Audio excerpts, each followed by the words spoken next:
আজ ভাবলাম আপনাদের সঙ্গে আমাদের যে নতুন গোয়ালটা করা হয়েছে ওইটা আপনাদের সঙ্গে দেখাবো আমি। তো চলুন প্রথমে আমি গোয়ালটা না দেখিয়ে আগে যে গোয়ালের পাশে যেই হাউসটা করা হয়েছে এটা এখনও ইনকমপ্লিট।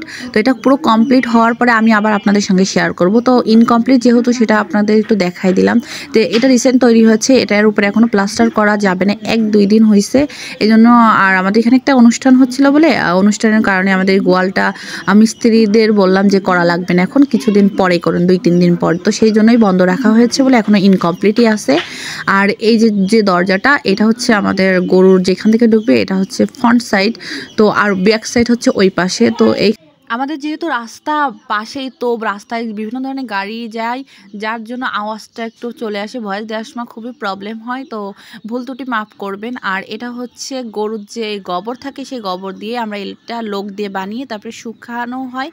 আর এই চালটা একটু উঁচু রেখেছি কারণ এই বোড়েগুলো আমরা এখানে বোড়ে বলি, তো এই বোড়েগুলো এখানে রাখার জন্য একটু চালটা উঁচু করেছি, বা গরুর যে খড়কুটো কেনা হয় ওইগুলো যাতে কোনো জায়গা সংরক্ষণ করে আমরা রাখতে পারি তার জন্য চালটা একটু উঁচু করে দিয়েছি। আর এটা হচ্ছে গরুর সারি বা গরু যেখানে খাবার খায় সেই স্থান। তো এখানে আমরা টাইলস করেছি, ছোট টুকরো টুকরো টাইলস দিয়ে করেছি যাতে খোয়াগুলো ভিতরে যে খোয়া থাকে সেই খোয়াগুলো উঠে যায়, পুরনো হয়ে যায় যখন সারি, তার জন্য যাতে উঠে না যায় তাই এই টাইলসগুলো বসানো হয়েছে। আর এটা হচ্ছে গরু খাবার খাওয়ার সময় যাতে ঝুঁকে খেতে পারে তার জন্য এখানে ঢালু করে রাখা হয়েছে। আর এখানে টোটাল হচ্ছে বাছুর সহ 6টা গরু থাকতে পারবে।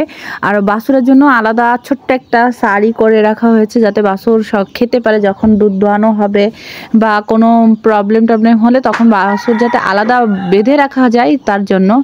আর এখানে যেহেতু রিসেন্ট করা হয়েছে এই টাইলসগুলো বসানো হয়েছে তার জন্য পানি দিয়ে ভিজিয়ে রাখা হয়েছে। আপনাদের সবগুলো সারি আমি ভালো করে একটু দেখিয়ে দিলাম।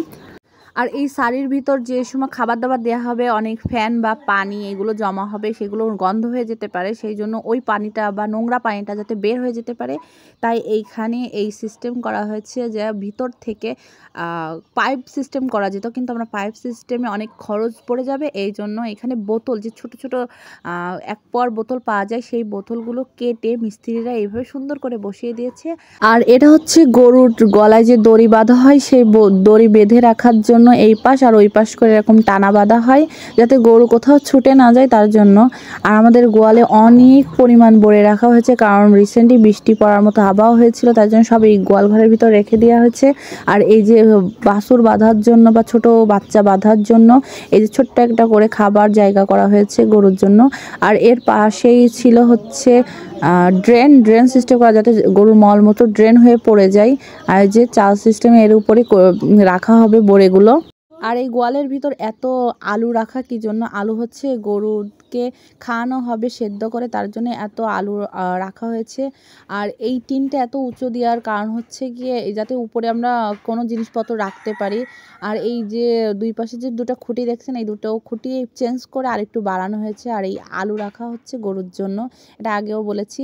আর পাশেই ছিল গরুর যে মলমূত্র যাবে ওইটা, আর ওইটা হচ্ছে ওই ড্রেনে পড়বে, সেটা আর একটু ক্লিয়ার করে আপনাদের সঙ্গে দেখাবো আমি একটু পরেই।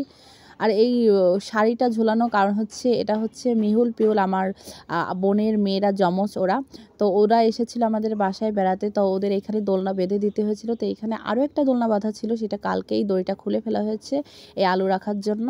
আর এটা হচ্ছে গোয়ালের ফ্রন্ট সাইড, আর সাথেই হচ্ছে আমাদের মেন রাস্তা। এই মেন রাস্তার আওয়াজের কারণে হচ্ছে অনেক সময় ভয়েস দিতে প্রবলেম হয় বা ব্যাকগ্রাউন্ডে অনেক ধরনের সাউন্ড শোনা যায়। আর এইসব সাউন্ডের জন্য একান্তভাবে দুঃখিত, কারণ আমাদের বাসার পাশেই রাস্তা, সেহেতু বাস বা যে কোনো যানবাহনের আওয়াজ আসবে। আর তো এটা হচ্ছে পুরো বাইরে থেকেই দেখালাম আমার গোলটা কতটুকু। আজ এই পর্যন্তই থাকছে, অন্য কোনো ভিডিওতে আবার দেখা হবে।